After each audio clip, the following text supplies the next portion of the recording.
Welcome to Spiritual Rebirth Tarot.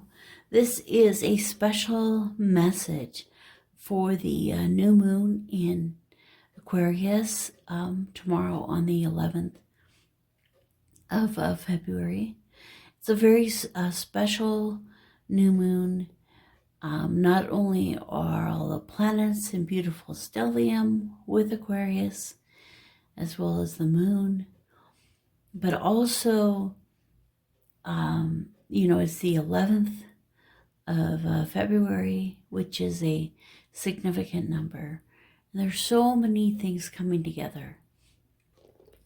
And the first thing that I wanted to mention is that I have always, we've always heard the new moon is about manifestation and the full moon is about releasing.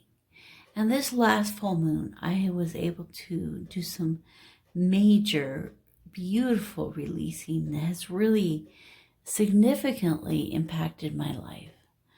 The really awesome, incredible thing is that I'm thinking about manifestation. I'm like, it's such a big, nebulous word.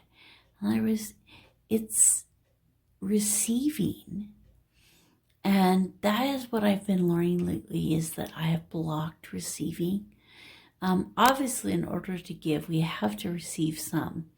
And so when I receive, I tend to feel guilty, shame, and discomfort, because of those feelings of, inadequacy, unworthiness, unworthy of all this love and receiving from the universe.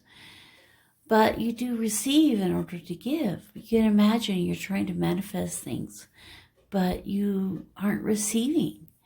And so as those things are coming to you, you're like, no. Send them back. And so this new moon, to really embrace receiving is going to be the big message here. So I pulled the cards. I wanted to take a look at the book for the spider, frog, and tarantula beforehand, so I could kind of share with you guys the message. So I wanted to start with the wild unknown archetype, which came out, is the prayer.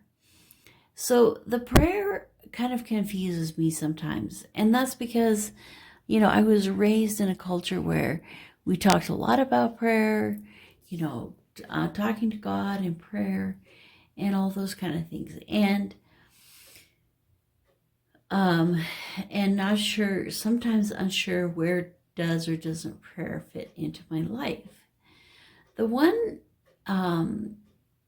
statement about prayer that I learned as a child that has always stuck with me and really means a lot to me is prayer does not bring God down to us. It brings us up to Him. So prayer, is uplifting. It raises your vibration. It raises your energy. It raises your focus. And our only actual job, the thing that we need to work on and do, is our mental focus and focusing our mind and our heart, and our emotions and our thoughts toward the things that are beautiful and that are in alignment with our higher self. And so prayer helps to raise, it's really raising your vibration is praying. And the cool thing about all of that, to this card, the thing that stands out the most to me when I read from this card is that in praying, when we kneel on the ground, we are grounding. And when we raise our head, we are expressing up to the Creator. And so that is connecting all of our chakra, kind of like a Kundalini experience, taking the energy of the soil of Mother Earth, up to the heavens, to the sun and Luna. So that is a really beautiful archetype. So as we are receiving the message of the new moon, the receiving. There's three things that came out: the spider,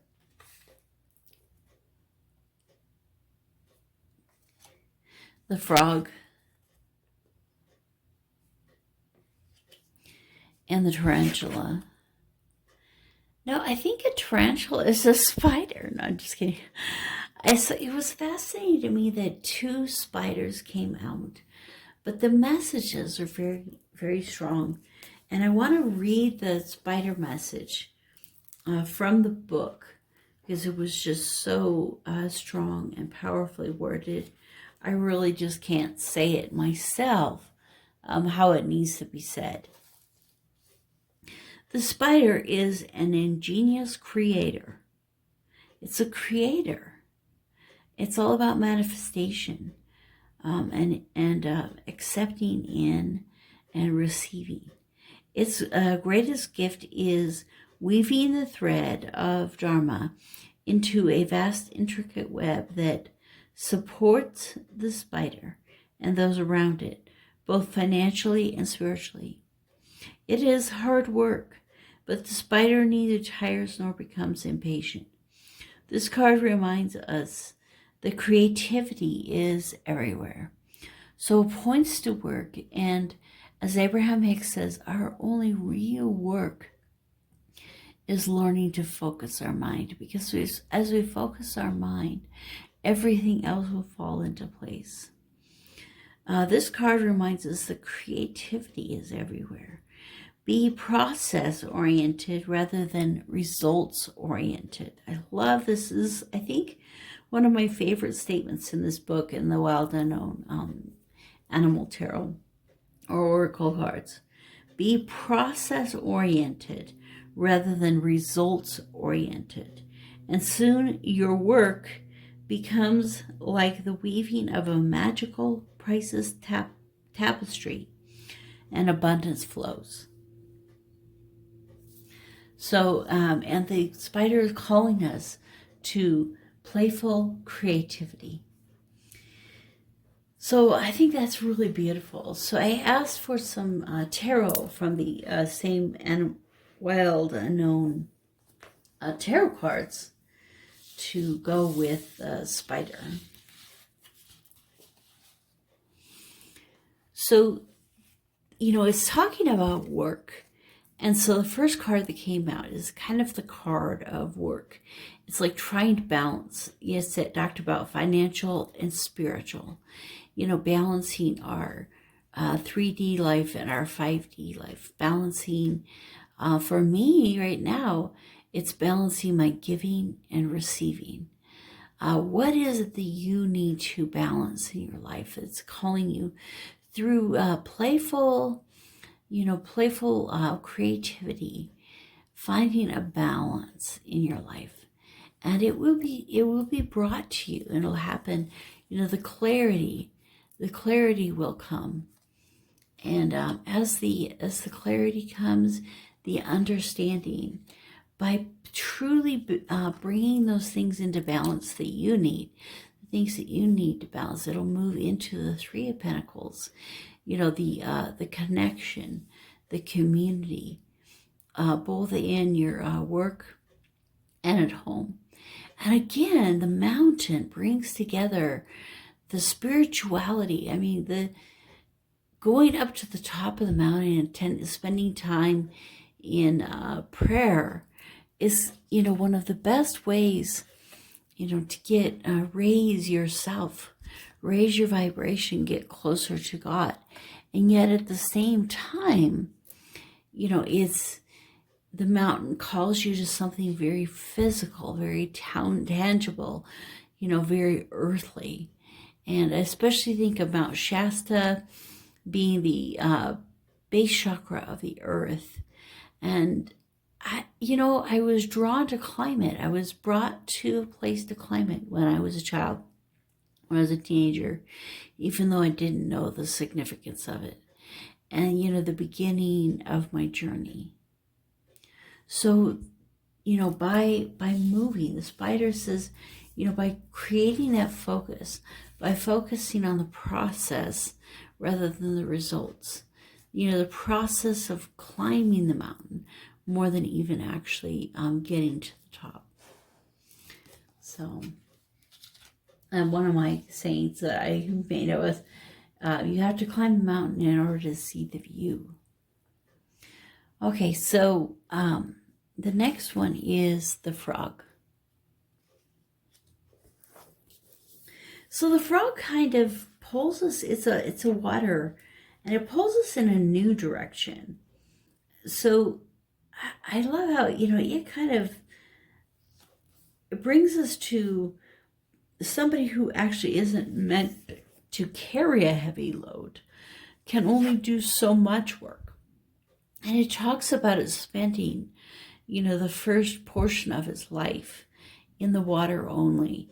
And then it goes into a balanced state of land and earth. But it needs to constantly go back. It says, the frog spends its first months of life entirely within this healing element of water and emerges to rest on land. But frogs tend to be overworked, and so these sensitive creatures need to practice self-care. The water helps us cleanse, forgive, and release, and frogs aren't meant to carry a heavy load. So again, this idea of, if you are not capable of receiving, then how are you going to receive the gifts of the water? And so I see in these cards, the first card, I love how a horse came out together. It's just so amazing to me that these two cards, I was actually thinking of this card as I was drawing, the next card to go with this one. So I guess that's why it came out. Anyway, the horse, with the Five of Cups, he's been blocking that receiving. The cups are empty, or mostly empty. He's just given and given and given and given until there's nothing left to give.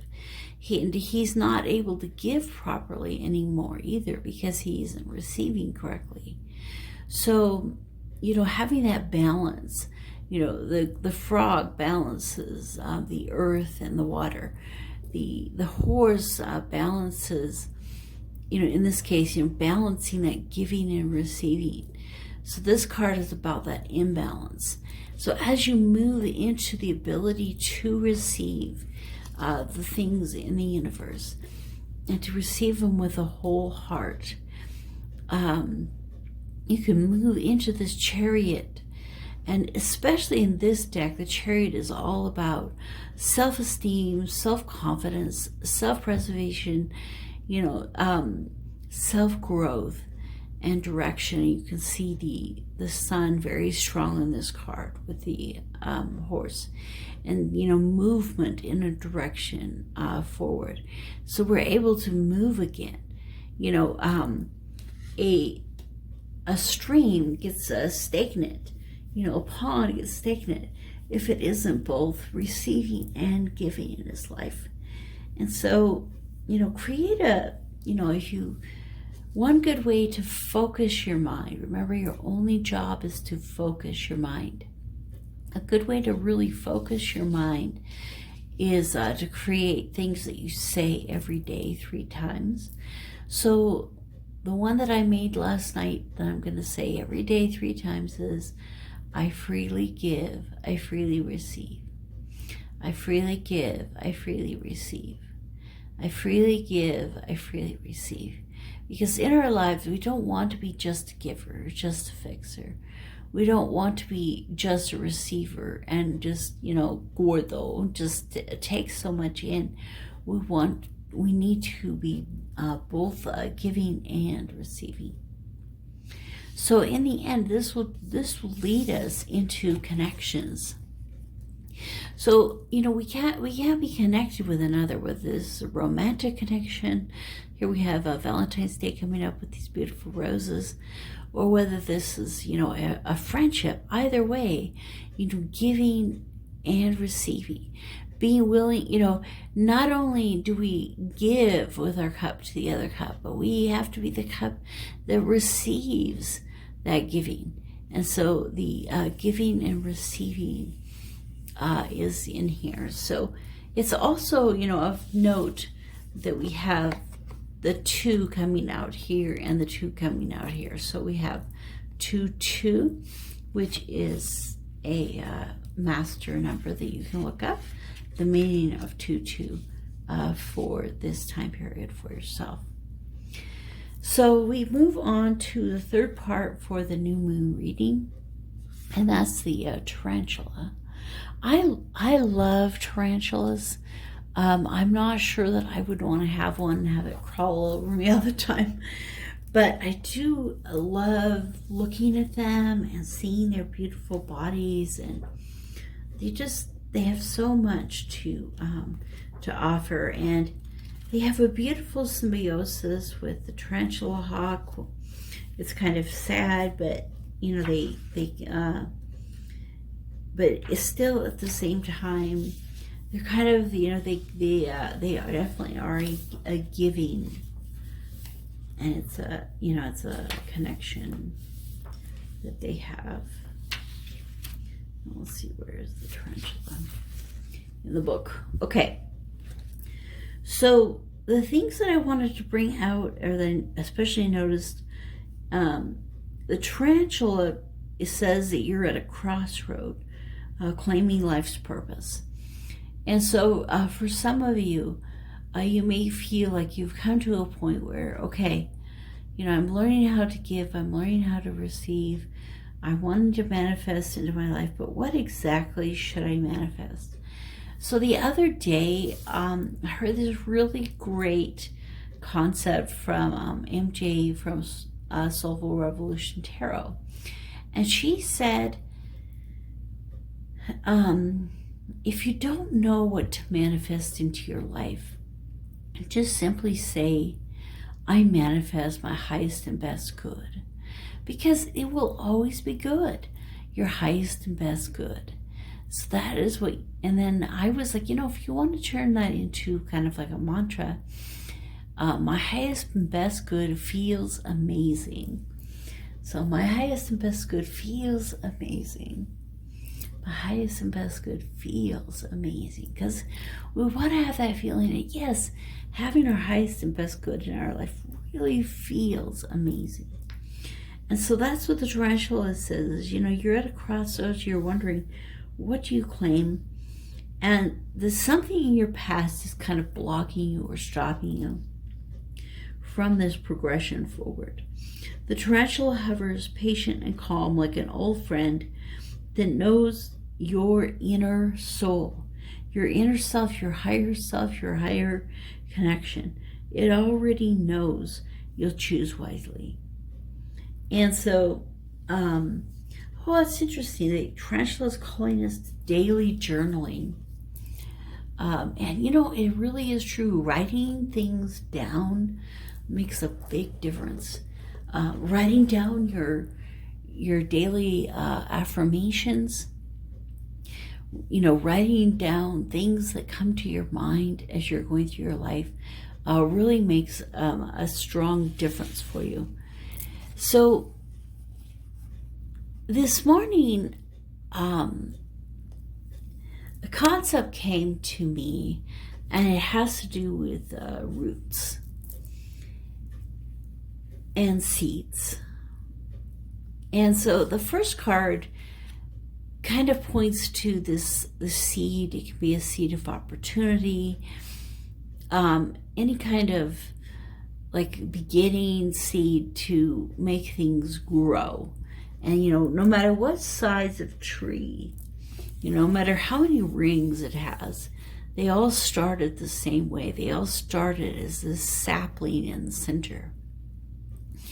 And as it grows, you know, and our only job is to focus our mind. So as you grows and as you focus your mind on these beautiful things, it grows into this beautiful tree.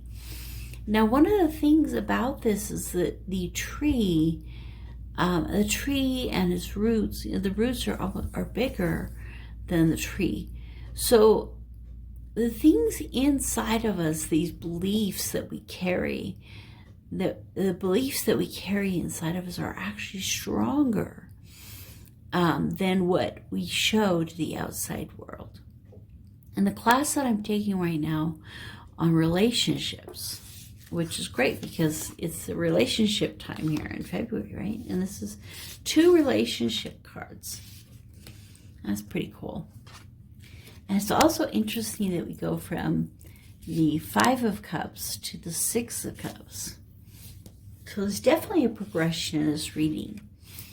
So as we look at this card and we see all of these beliefs that we need to, have exposed to us, have the higher self show us with clarity, have our inner beings show us with clarity these roots that are harming us and that are, kind of actually the bigger picture in our lives.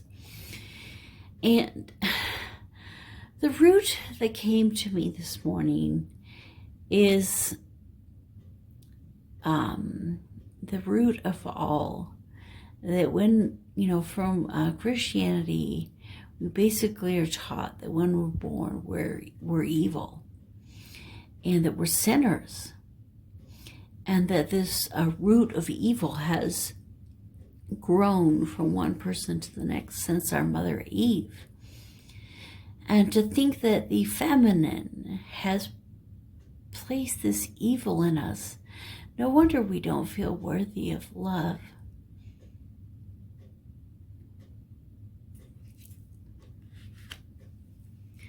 So as we begin to root out that belief, take away that belief, realize that we're connected to source energy. We're raised up into our higher selves. We are connected with the divine. We are one with the universe. And we were not born sinners. We're born these beautiful, perfect little babies, spending those first few years in the healing energy of the water. We can be reborn, rejuvenated, brought to a whole new place in life. On a side note, I recently have been drawn to Beth Cole, who's all about clarity and communication, and she's represented by the dove. So for some of you, you may be drawn to Beth Cole. So the number here is actually 222, because judgment is 20, which is 2. So the number for this time is 222. And the High Priestess, and understanding things that are hidden. So as we enter this new moon, the only way to manifest these great new things for the whole year into our lives is to learn how to accept and to receive what's being given to us. Thank you for staying to the end of the reading. Thank you for being a part of this message. We're all connected together in this community. And I really pray for you that you will have a wonderful experience here in the new moon.